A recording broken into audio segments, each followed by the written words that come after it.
So without further ado, I am going to start this talk and hope for the best. And let's see, slideshow. Namestorming.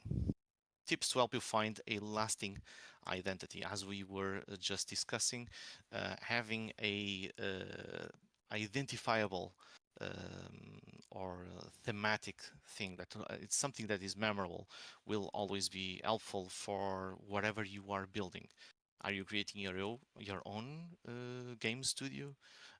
Are you making a video game, or it's your first video game and you are having difficulty finding what or how to get to a name that you feel it's right? Are you creating a new service or any other product? All of these involve additional creative efforts, and oftentimes you'll see projects with a code name. A code name is essentially a temporary name that sometimes in some projects, even in particular in my projects, sometimes they end up as a final name because you cannot see anything else other than that after a while. So even for code names, I would suggest to have uh, some care. Not saying like be absolute insanely focused on providing names for code names, but people will get attached to things because the repetition will also be part of the identity that you connect with. Like if you see an advert, I think it's the average is 6 to 7 times. You see that advert, you'll get you'll get an association or a recognition of I've seen this before, and people are often more comfortable when they are within or around things that they know, because anything that is different is usually through evolutionary process of being humans potentially dangerous or potentially something that we should be aware of. So having something that is recognizable or that you feel like it's comfortable, it's often a very good thing. So my name is Diogo Vasconcelos. I'm a senior business development manager at Coco Europe here in Lisbon. And over the past few years, I've been doing consulting work, business development, production on several video game projects, and I love doing bad PowerPoint presentations or none at all. If I can do a talk without a PowerPoint presentation, that's my ideal scenario. This QR code will hopefully take you to my LinkedIn if you want to connect and ask questions afterwards as well. And naming, it's very easy, super easy. Like you can name anything at any point and be done with it, right? I don't think, well, technically you can. The thing is, are you happy with the name that you just gave? And that's not the easy part. It takes time, it takes effort, and sometimes it takes a lot of effort. The naming something means naming it in perpetuity, even after it's uh, a project. Like I've had a company that went bankrupt. That company's name is still the name, so that name has both a positive association and negative association for me personally, of course, but the name still is there, and so whenever I refer to it, that name will always be there to remind me of the lessons that I learned on that process. And the on if it was if it's a name that you built and took care of in a way that's you've had effort into it, you put something of yourself into it, it will mean a lot more. And I'll go into this. My average time to name stuff in an ideal scenario is 3 months. Okay, this is not. I'm not telling you, oh, you should take 3 months to name anything. Like a lot of situations will not allow you to do that. There will be situations where people will say, oh, we need the name for yesterday. Okay, it's all deadlines are arbitrary. Everything can be negotiated in terms of deliveries. The average urgent naming dedication that I have is a 1 week, and in a rush I would say around 3 weeks, and then after that from there to 3 months is the amount of time that I usually take. Let me see if there's anything here in the chat. Okay, no. So wait, let's move this to here. And telling a story. This I'm going to get into tips on how to name stuff, and I would usually start on what type of story that you want to tell. And you're probably thinking it's just a name, like how can I tell a whole story within a name?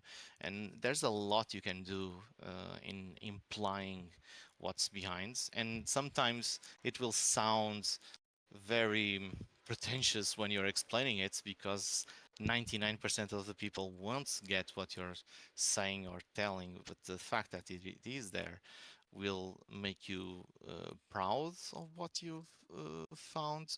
It will help you build and get to something that you know it's important to you, to the business, to what you're doing. Like it's there for a reason, and that reason will often help you uh, defend it, find it, explaining it when you're doing an interview.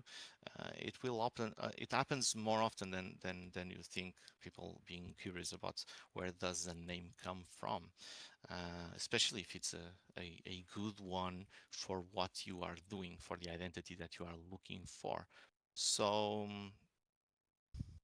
you are just starting, and what story can I possibly tell if I'm literally this is not even day zero of the business. This is minus 3 months of uh, what we're going to build. Like our products or our company launch is going to be on X date. So there's no story about the company. So here I would always suggest to be a little bit more vulnerable about who the people are behind. Like companies are made of people, projects are made by people. Usually any name has a lot of personalities behind, a lot of stories behind, and your background to get you to where you are is part of that journey for the thing that you are naming. And everyone's background for the foundation of that project is a part of that.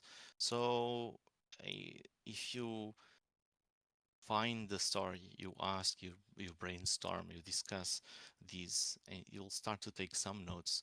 You'll start to take some details, and you'll see some patterns. You'll see some things that are very apart from everyone involved. Or if it's just you, even finding your highs and your lows. And putting them on paper and asking why those things are there or why they happen, what lessons you got from them.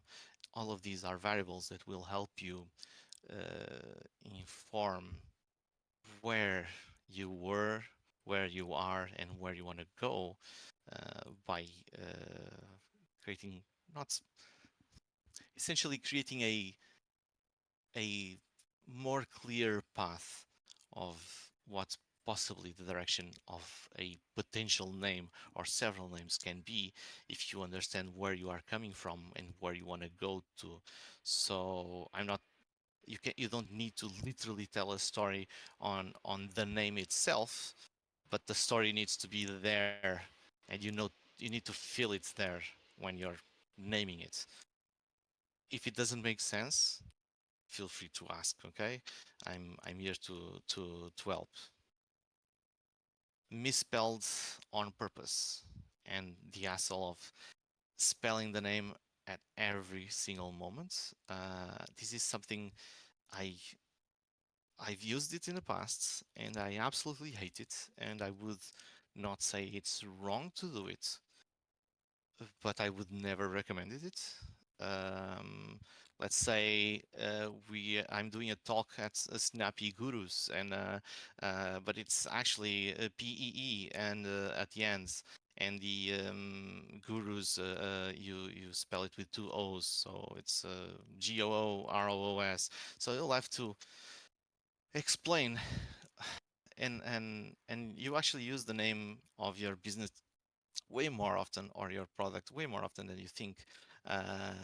You're buying something and you need the invoice with the name. Even those moments will be annoying because you'll be explaining your name so many times. You know, you're doing an interview, you're going to be explaining your name, you're going to spell it out. You're at a convention, or you have a booth explaining your game. You'll have to either be very clear on the booth itself, and even then, people will remember the phonetics of the name, but oftentimes will probably misspell it because they will lean towards the correct spelling as much as possible, which means that it will be harder for search engine optimization, and it will be harder for people to memorize it. And in some cases, it works really well because even the misspelling is part of the fun of the name, to a point where it's memorable when it's very witty. Uh, but oftentimes, what ends up happening is it's uh, just adds a layer of confusion, and anything that can be um, that can drag the process of finding in memory your name will create a harder process of oh yeah, I really like those guys in that game or that company that really seem awesome. But the way the brain works in terms of memory is through associations, and oftentimes the names that you are working with but misspelled already have existing associations as well, which will happen with the correct spelling anyway. But if you are searching for a name and it's misspelled and it's not very optimized in terms of search engines, for example, what ends up happening is that same process of association in your brain, and that neural network, but instead of artificial is natural. The the same results, the same difficulties you'll find it on artificial neural networks, such as Google's systems where they connect things, where they connect names. Everything is AI nowadays, as you probably noticed, and more those things will be harder to deal with, and naming and optimization and association is very important in naming. Let me see. Okay, let's see. um, Tragedy. That's a good way of misspelling tragedy for sure. That's um, we had a really competition in search and optimization website ranking serious point limited. Okay, it's also don't be too concerned about, like, when I'm saying I don't like misspelled names. I'm not saying, and I want to be very clear, it's not wrong to do names that are misspelled. There are actually good names that are misspelled. The important thing to consider here is why you are doing it.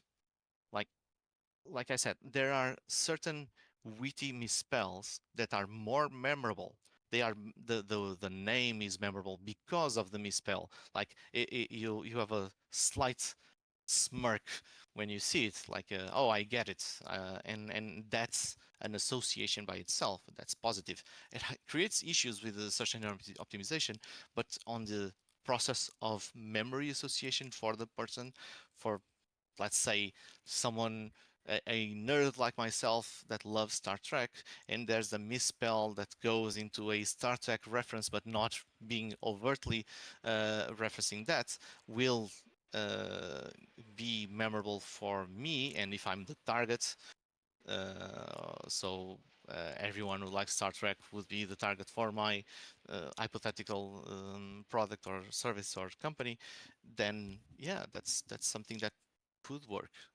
But I generally don't love misspelled names because of the experience I've had over the years on two different situations where it's just so freaking annoying to have to explain the name every single time. It's insanely annoying, and by after 3 years, you're hating the name, and that's not something you want to have, right?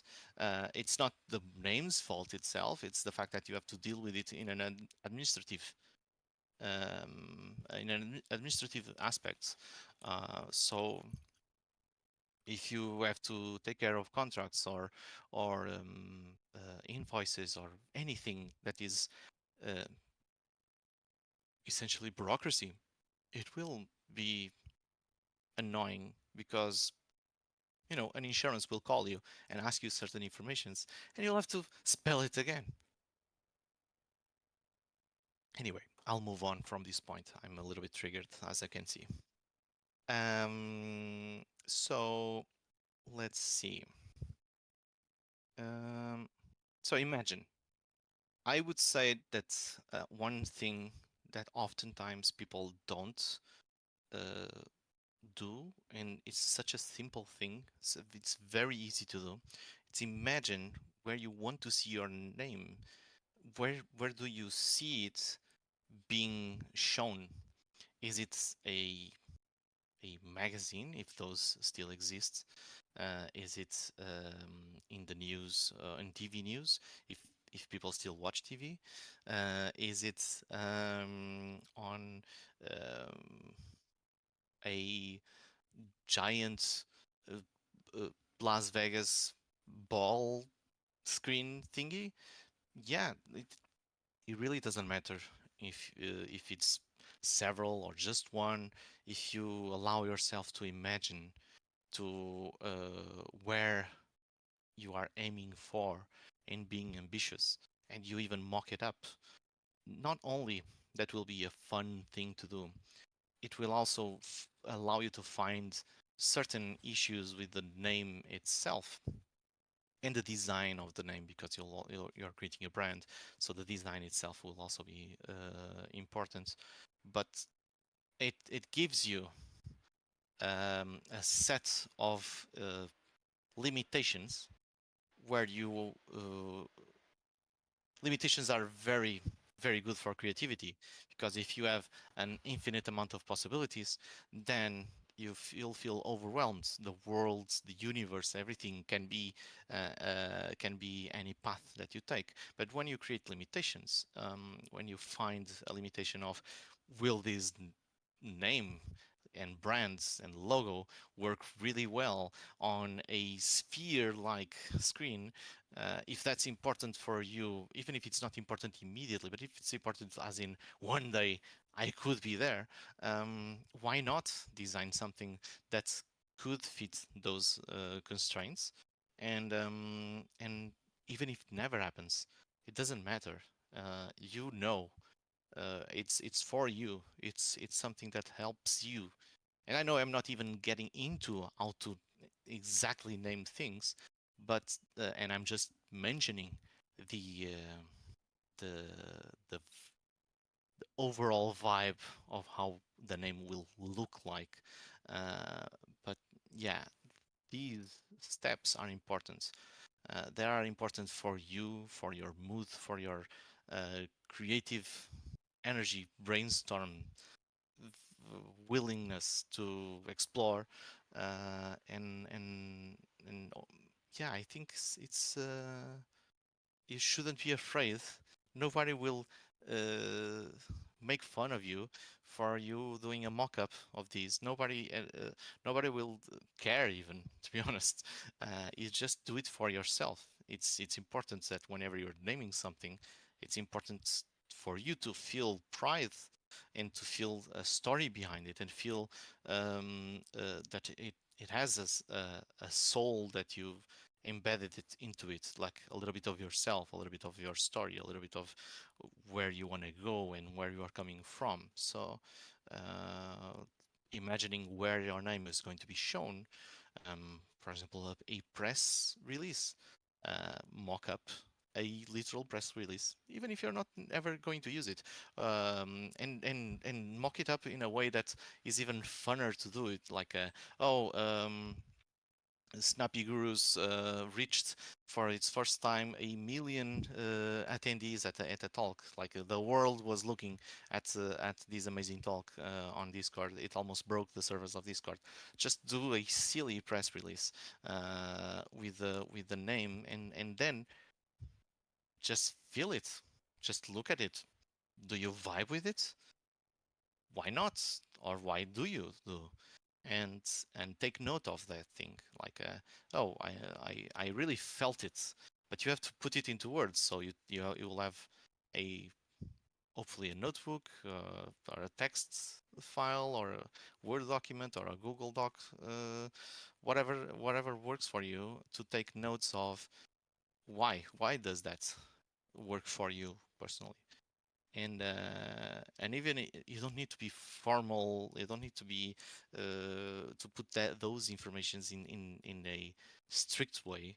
Just throw them there, like write with misspelled and grammatically incorrect things. Nobody will see your notes. It's for you. So just throw them there. Oh, my handwriting is horrible. Yes, my handwriting is horrible. Uh, it's for me. Nobody cares. It will probably be shredded in 10 years or so when I decided to clean up the office. So yeah. Um, so the short people often have this mindset of trying to find the shortest, usually a domain available name possible, and it's because it's memorable. It's because it's memorable, and I do not agree. I'm not saying that there aren't memorable short names. Of course there are. Some of them, they under normal circumstances they would probably not be. It's you have to consider the overexposure of those names and the the size of the entities behind those names. But a lot of the times, a short name, just for the sake of being short and unique, will not be a good choice, especially if you're ignoring everything that we just talked about, which is where you are coming from or where you are going to, or what does it mean to you, or to or what values are behind it, etc., etc. If you're going just for the short for the sake of it, then you are working your way around backwards, basically. So the snappy gurus could be SNP GRS, and which is a horrible short name, but I'm sure that we can find a .com for that. And the and if we can't, it shows how hard things can be. But I'm sure you can find a .com for that. And then you, in this case, I guess it wouldn't be. Because I'm working backwards as well in the name. I already have a name and I'm shortening it. But usually when people are looking for a short name, they are looking for lists of available short names. Like they are going through several checked .com domains, and finding one. And instead of being Snappy Gurus, it becomes the mm, mind5.com. I don't know. Uh, I have no idea. And it can be worth. It can mean something, and you can embed a story behind it. But sometimes it will be harder, or you won't even feel like it's really like it's short, so it should be memorable. And then you realize that people don't associate the fact that it's Mind 5 is actually means minds. So people say the Mind 5 conference, and then you have to work the fact that people actually call Mind 5, and sometimes people go on the other end of the, oh no, I'm going to defend it's actually minds, the how you spell it, and people won't care about how it gets officially spelled, and they will continue to call it Mind 5, etc., etc. I'm um, probably talking too much about the misspelled and the shorts names, but I can try and move on a little bit. Let me see what's being asked here. How do you make any names as something unique and memorable? How do you find that balance between having a name that is too short and too long? Okay, those are good questions, Nathan. And I like to concatenate the two short words together. Short and still, understandable when spoken, and more unique where every single word is taken with by some entity. That's like the name mashing thing. It can work, and it can be also very can create some issues as well. Uh, okay, so let me just finish the thought here on. So short doesn't mean memorable, and also it usually also means harder search engine optimization, either because it's short and weird, or it's because it's short and common as a word, and that shouldn't entirely make you be a um, push you away from it. But every element that becomes slightly harder is making your life slightly harder and your job slightly harder. So you have to consider how much do you or are you willing to put into like a short misspelled name will probably be easier for search engine optimization in the sense of there aren't that many results, so you'll be showing up easier. But also remember that there's the suggestions of, oh, did you actually mean, and then it corrects your misspelled word to something different, and then you're actually pushing people away. So you have to test these things out when you're choosing a short name. A short name might be important. Like that, you have also to ask, why do you want it to be short? If there is a reason, let's say a product that is too small. Well, let's say this, and you don't want the words to be too small on the product, so you need to be too readable from afar on a small sized product. That's a reason why you would go for a short name. So that's something that justifies why it creates an element of constraint that makes sense for the efforts that you are putting into it. Just doing it short without a purpose will oftentimes create issues that you are not expecting now in the moment. Um, but and in my experience, long names, though I've may have pushed these a little bit too far sometimes for fun, and I like it still, and I'm very proud of it. But more often than not, these are easier to remember. It's easier to tell an implied story with longer names. When I mean longer, two words would be longer, and two long words would be very long, and a sentence would be extremely long. and also fun. So the what I mean long is not being a single short word of, let's say, 5 or 8 characters maximum. Even 8 are just, we're pushing it. Usually people mean 5, 6 characters when they are looking for a short name. Um, and completely arbitrarily, like there's just the gut feeling of I want a short name. It has to be short. It has to have a .com. It has to, and it doesn't. It really doesn't. It. I'm not saying that it doesn't help to have a .com.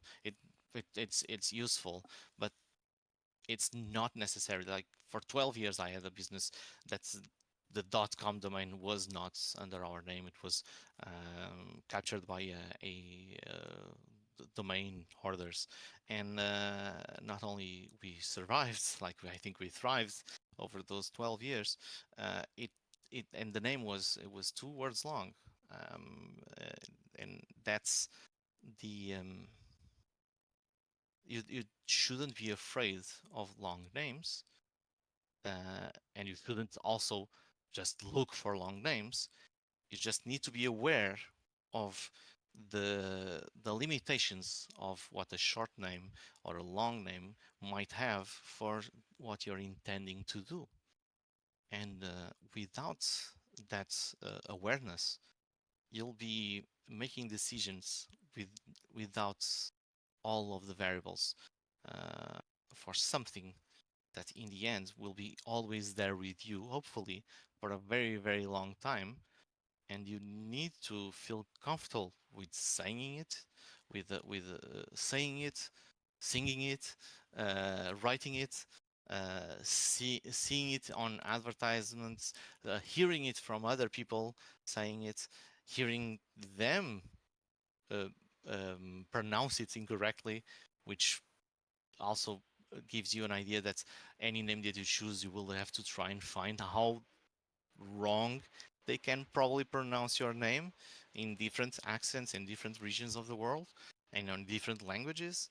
And so, usually with a longer name, I think it's easier to mitigate some of those elements, but not entirely. Um, doesn't save you from that.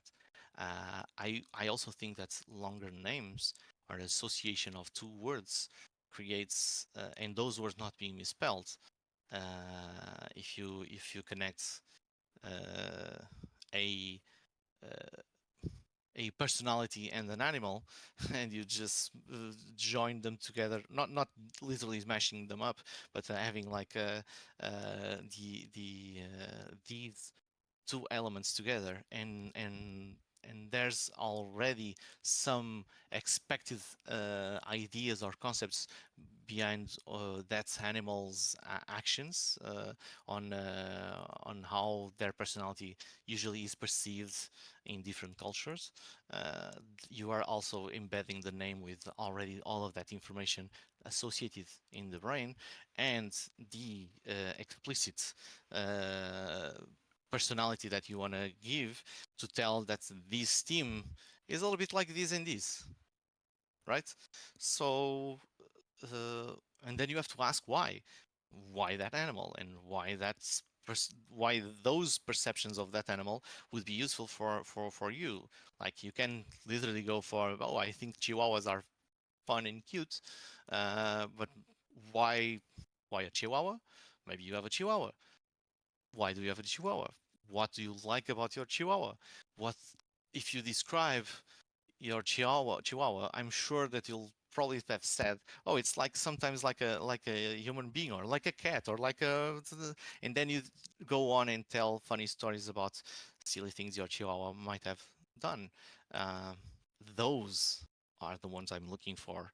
Those elements are is exactly what I'm looking for. Is you just take those and throw them into the notes that we talked about earlier. You don't need to find a name with a chihuahua immediately. You just need to get some ideas and some concepts and some guidelines thrown into that block of notes that we will later on rework on. Okay. Let me see. Doo-doo-doo-doo. um, it's also easier to imply a story within a long name. I think I've already said this, but I will go a little bit deeper. I actually explained it, but when you have a single word, you either do word mashing like it was being suggested in the chats earlier, and that creates some difficulties. I don't love word mashing. Okay, I'm not saying that. Also, anything that I say, I'm not saying it's wrong to do. Like I want to be very, very explicit and very clear on that. None of your the name you choose will be the right one for you. There's a reason why you chose it. There's a reason, and that reason will be there to follow along with you. But I personally learned not to love short names that are misspelled and or are word meshed.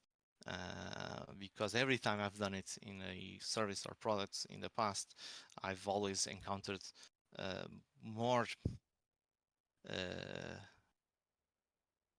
uh, I don't want to say difficulties, but uh, annoyances in things that get repetitive very, very fast, and anything that can take you to a point where you're starting to not like the name you gave, or going to a point where you freaking hate the name.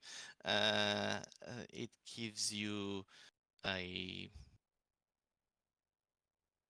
not ideal scenario. It will likely mean that you either very, very soon decide to change the name, or very, very late, and then people already have this association with the brand. Like I since 2014 until 2019, I co-founded an event that was for sharing knowledge between game developers. I wasn't the one who gave the name to the events. It was a very good friend of mine who made it inspired in the GDC. So the letters spelled out GDC, but the name itself was not Game Developer Conference, and I absolutely hated it because everyone who wanted to shorten it to for word of mouth or for writing it on Discord or whatever, they wouldn't. And then I had to try and find an official way of shortening it, which was the first two letters, then the word, the full word, and even that didn't catch on, and I was seriously considering, okay, we have to change the name, we have to change the name, we have to change the name. But every time I wanted to change the name, what ended up happening was there is an identity associated with this. After so many years, it was just more and more expected. People were used to the repetition, and people were expecting and already accepting the name. But I was absolutely getting a accumulated um, frustration around the name, and in the end I passed on the event right before I was considering. I passed it on to the community to continue to manage it, and they immediately thought of maybe we should change the name as well. Which is, thank you, I'm not the only one. And they encountered the same issues. Um, then they shortened the event with a slight change of the name, and then they cancel the event, and the event is no more. I'm not saying that the event doesn't exist because of the name. Of course, that would be extremely silly. But but the fact that I can tell you this story means that it was frustrating enough for me to easily remember it, and that means that it's a frustration that you don't need when you are doing something, or when you're organizing something, when you're producing something. That you don't need it. Like, you need to make it flow. And when the name was chosen, I guess the only other choice would have had to be that's immediately changing it back again. But at the time, I wasn't even there. I was just so focused on organizing the event and making things happen that I just let it go, even though I already didn't like it day one, but the domain was already registered, and I thought, oh no, the domain is already registered. Ooh, oh well. Let me move on from these points. Inspiration. um, let me see. Okay, just checking out. I will go into what you asked, Nathan. I think I'm going slightly as I move on the points, but I will get back to these questions. So feel free to leave questions here during the chat, during the talk on the chat, because I'll get back to these. But it was a really good question. So inspiration from get it from things that you love. It doesn't matter if it's very mundane. It's like, oh, everyone loves Game of Thrones. But or something really obscure.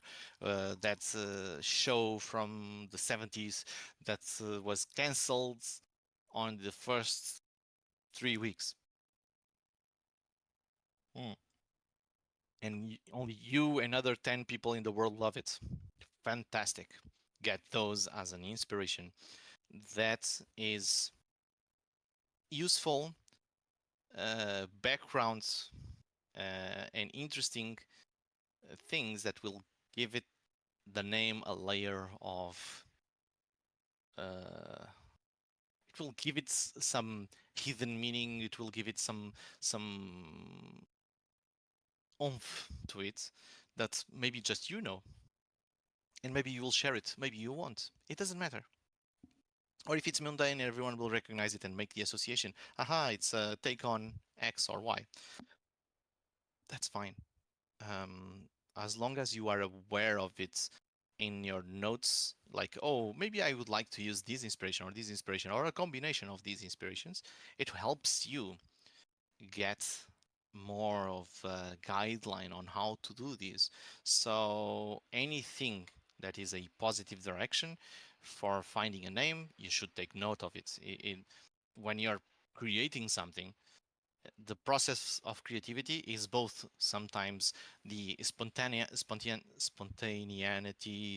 I think I'm saying the word wrong, but the spontaneous feeling of aha, the eureka moments of I found this or I thought of this, and you throw it there, but also the pre-production that usually involves any creative work, which is taking the time to take notes, to plan things, to explore what are you looking for. So if you dedicate months or years, even in some indie game projects and studios, for the starting out of a project, why wouldn't you do the same for your studio name or the game name?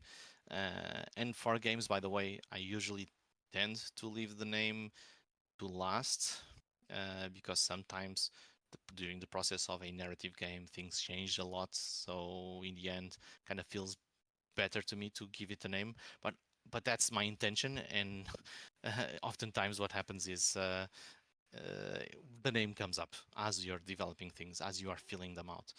For video game productions, I would say that tends to happen to me, but you also need a name, a code name, so people need to refer to the project as Project X or Project Y. So even that name, try to get it a little bit right.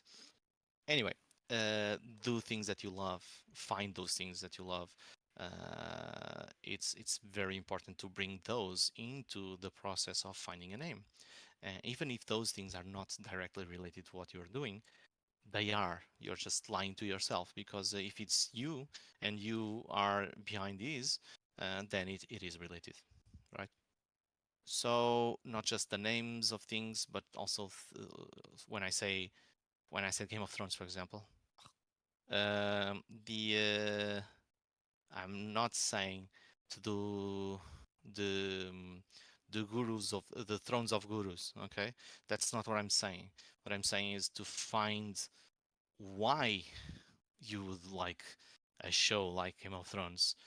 Uh, I don't know. I hate it, so I would never use it. But uh, if you do, good for you. Uh, try to find the why. Is it the political intrigue? Is it the dragons? Is it, I don't know, Jon Snow? Um, it doesn't matter. Uh, it matters why it means something to you, and that's what you should be taking note of. Okay, so Game of Thrones, and Jon Snow is hot. Okay, and I have a this is my uh, uh, I'm missing a word in English now. Never mind, you understood what I mean, right? So that's the reason behind it. Like, oh, you like it because of the actor behind there. That's legitimate. It's not something that would move me, but if it does for you, fantastic. Then it means that that personality trait uh, that you have will still exist and is part of the values of you as a person. And companies and businesses and projects are made of people. So once again, it is connected. So you should consider it during the process. I'm not saying that you have to use it. You should consider it within the notes that you are taking. I hope I'm good on time. Um, do you have any advice on finding if a name is legally available? Yes, I do, and I'll for sure explore the those elements, but it's major. I'll go with it right now. So majority of things is I would start with trademark registrations. Every country has their own trademark system, and there are even European trademark. The EU has a trademark system for all of the European countries, and there's a system for the US, which I don't remember the name right now. So whenever you look for a trademark, it's oftentimes a really good indicator of the legality of it. And technically speaking, any name would theoretically be legal. Of course, then it goes into if you're infringing on someone's brand, that's an infringement of brands.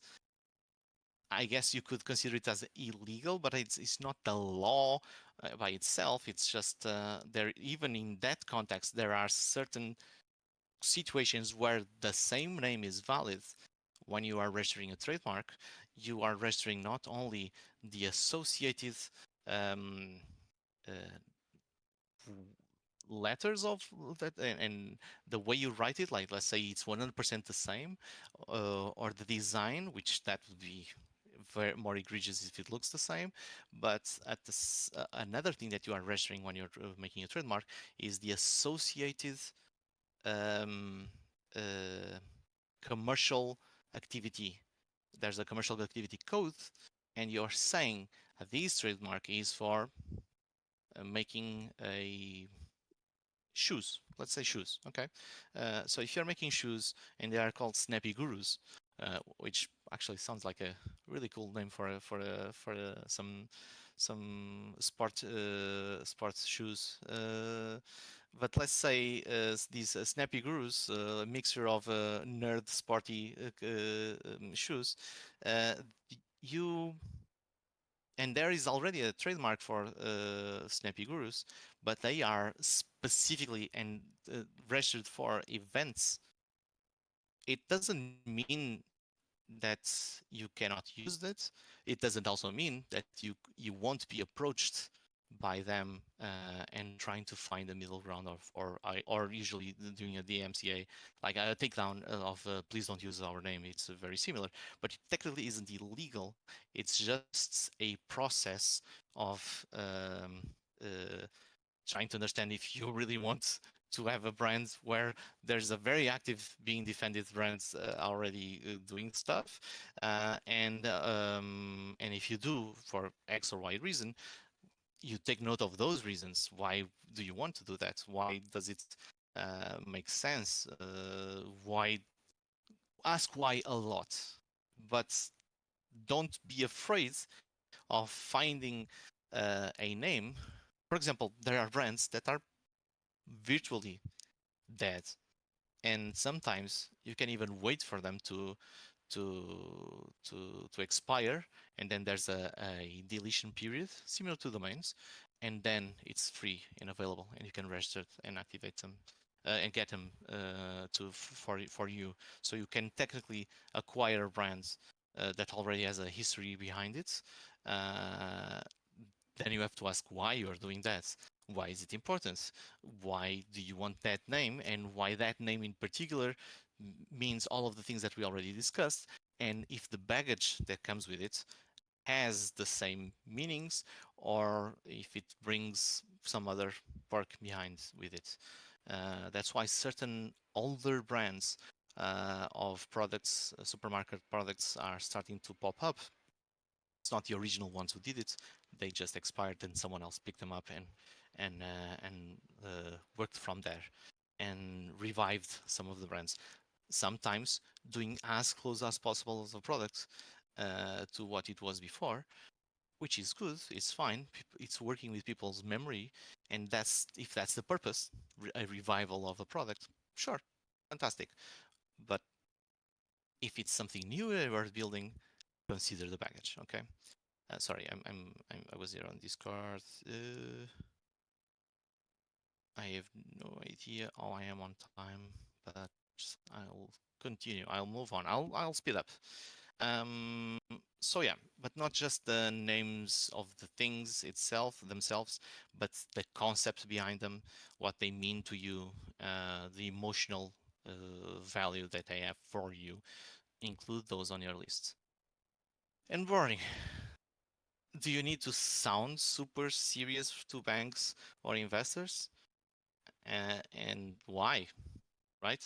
It this can be a legitimate question. I know it sounds silly, but there are certain businesses that are done to work within the processes of acquisition and funding and bank loans, and the intent is very, very serious, like academically speaking, an academic project coming into the world in a way that needs to be taken serious right away, because of the perception of people already being a relatively negative thing. So you want to bring some seriousness to it.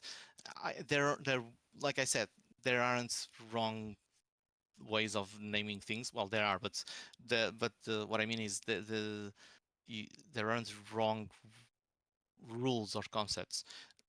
A boring name can be what happens.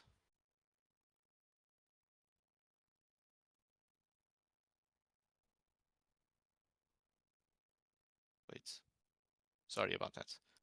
My and if you saw something on my Slack, please ignore it. Okay, and do not record that part, please.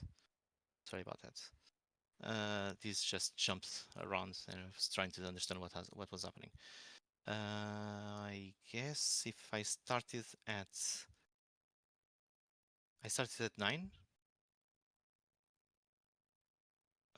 So I still have some time, some minutes. So yeah, do do you need to sound super serious to banks? No, or yes, maybe. Who knows? Have that into your consideration. But not boring is finding a slight smirk or smile in your face when you're seeing the name.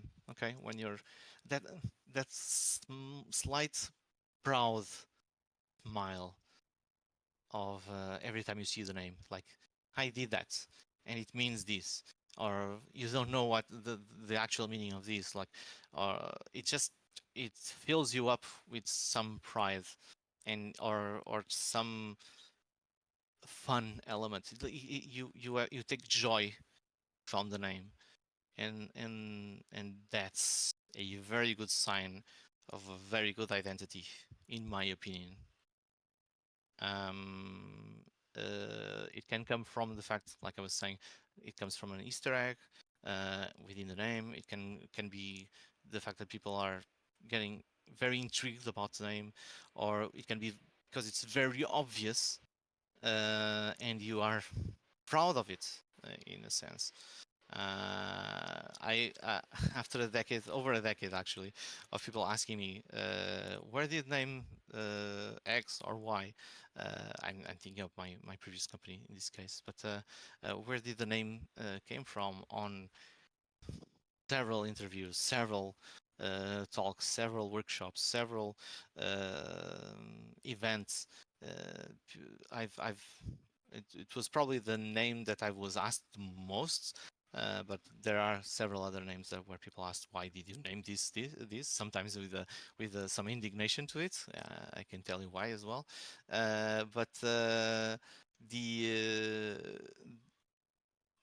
the fact that people are asking about it means that they are caring, which means is they are putting enough of themselves to ask.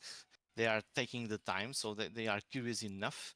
They are intrigued enough. That's a good thing. That's a good sign, I would say, because if you're asking about it, it will be more memorable.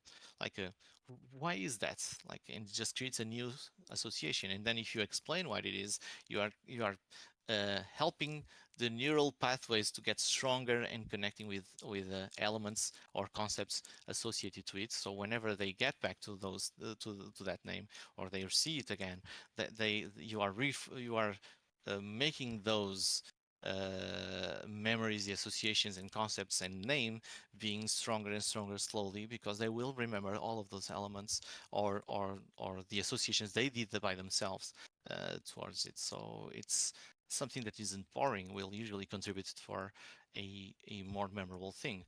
I would also say that something that is um, actively comedic is very strong in providing memory. But think of that, first of all, comedy is very hard to do. I can tell you from experience. And from another uh, element of comedy that brings me some experience is it oftentimes is a 50-50. Like on my first game, my first ever game as a not as an amateur but as a professional, which has a very simple and easy to remember name, which is Detective Case and Clown Bot in Murder in Hotel Lisbon. Um, the game is a satire about being Portuguese and the Portuguese culture, and it is one of the games where I've never felt such a it's a division. It's like a strong division.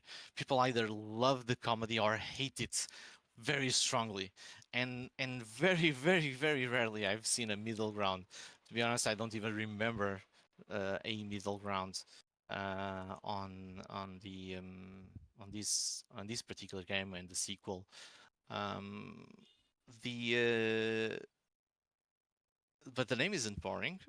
I know you didn't remember it. I was experimenting with at the time. The short version of the name is Murder in the Hotel Lisbon, and the IP is Detective Case and Clown Bot. So you can divide these things into into two. But I always at any interview or talks, I usually say the whole thing: Detective Case and Clown Bot in Murder in Hotel Lisbon, which I've clearly said it too many times. Anyway, I need to speed up, right? Mood. Your emotional state will affect your creative output. So, because creativity comes from living your life, the things you do on your daily life are the things that will inspire you, even either you want it or not. So, uh, your mood is affected by your actions. If you exercise, if you rest, if you go on vacation, if you travel, all of those things will provide you with a more expanded horizon and with a better mood. So try to find the range. Um, uh, like try to find the moments where you are in a good mood. Like it's normal. Like we range in mood on a scale of days, weeks, or months, or years. Hopefully not years, because sometimes it means that you are in a very stable bad mood or a depressed mood. But and that happens. But try to find when you are in what you would consider a good mood, and if you see a pattern, even better, and use those moments to try and work the moment where you're actively looking for names. So up until now, I've been giving strategies and tips and tricks to uh, create guidelines, which I will continue to do so. But those guidelines will help you a lot. Have fun. Naming takes time, and it shouldn't be boring. You should have fun doing this. You should enjoy it. And if you're not enjoying it, and I know there are a bunch of external factors why it wouldn't be enjoying, but ideally, you should enjoy and as creating the name as much as you are creating any other entertainment products, creative products, art form, whatever.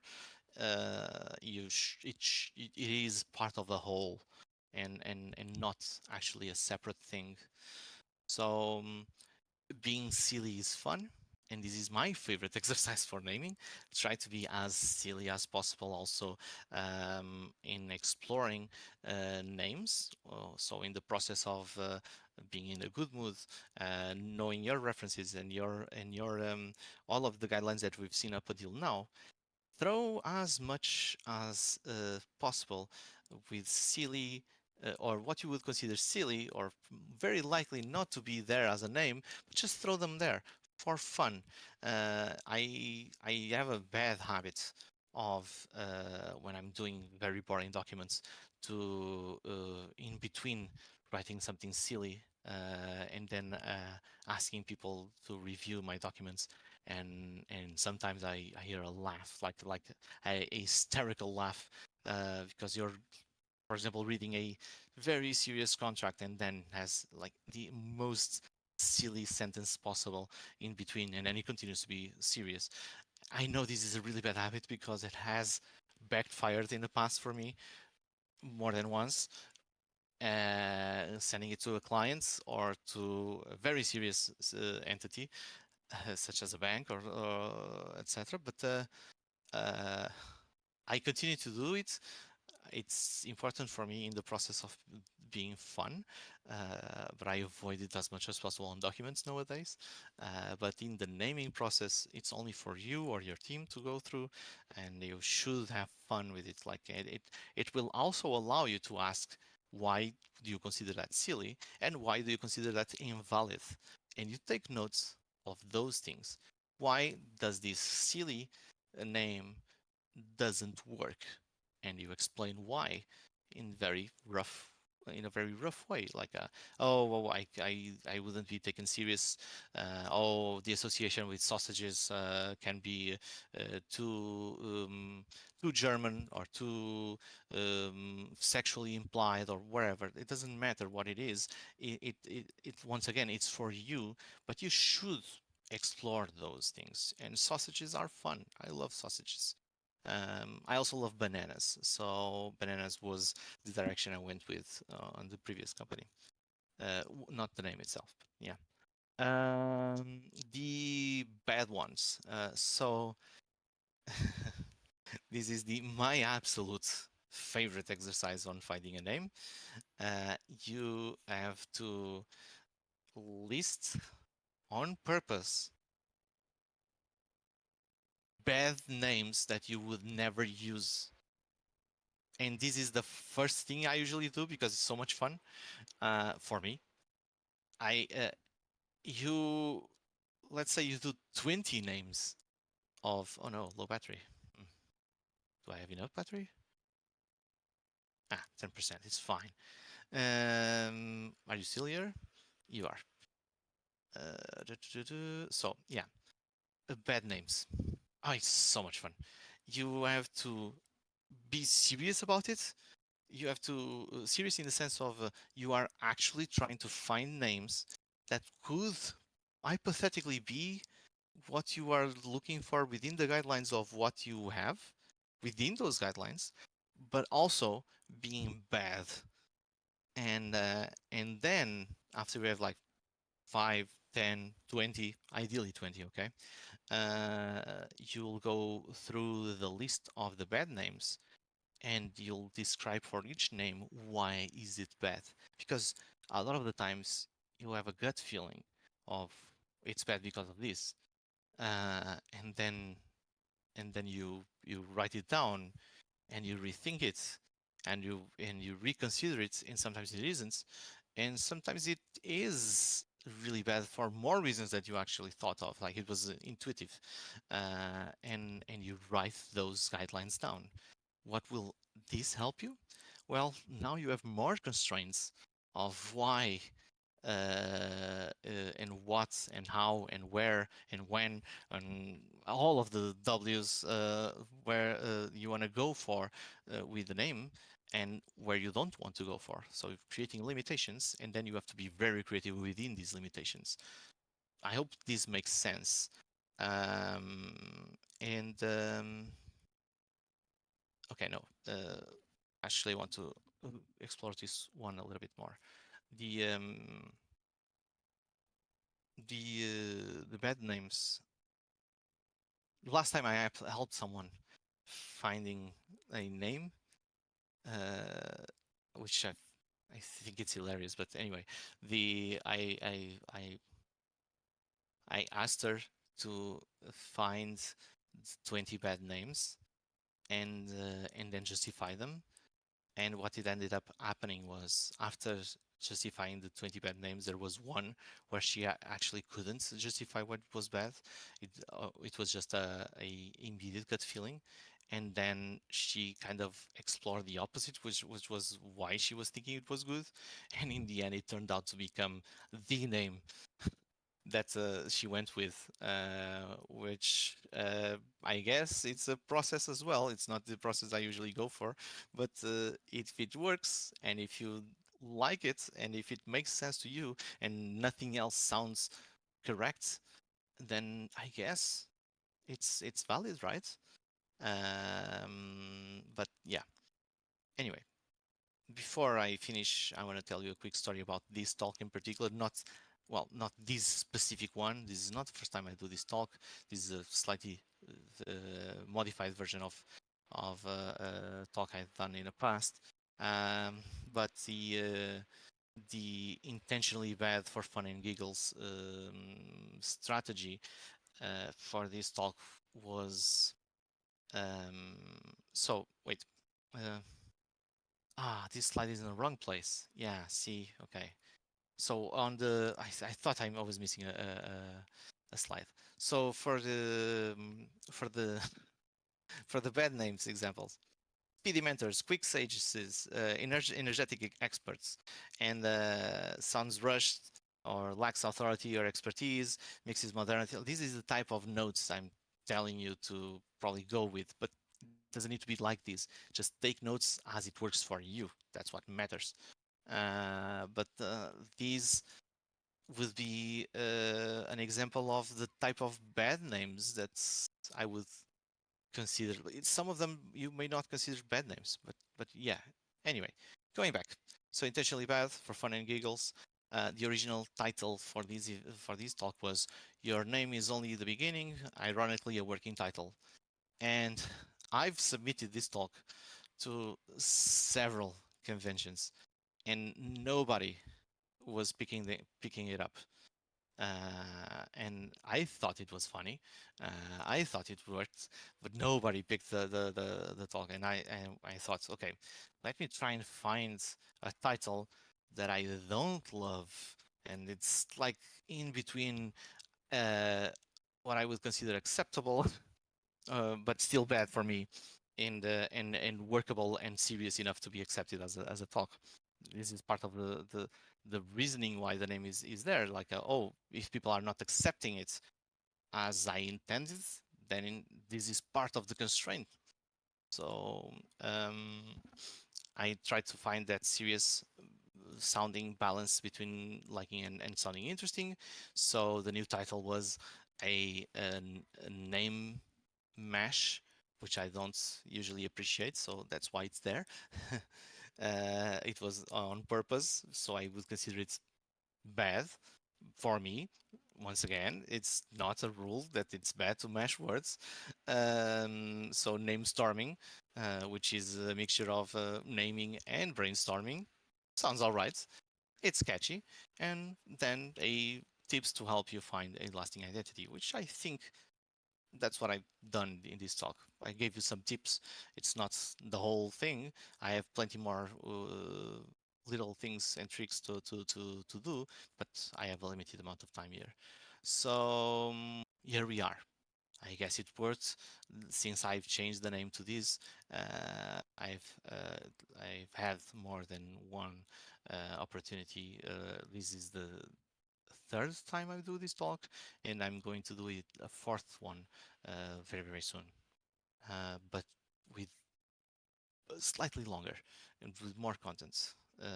Every time I do this talk, I do it with a little bit more, with a little bit something changed, iterating the process, finding it. But yeah, so thank you for listening. And do you have any questions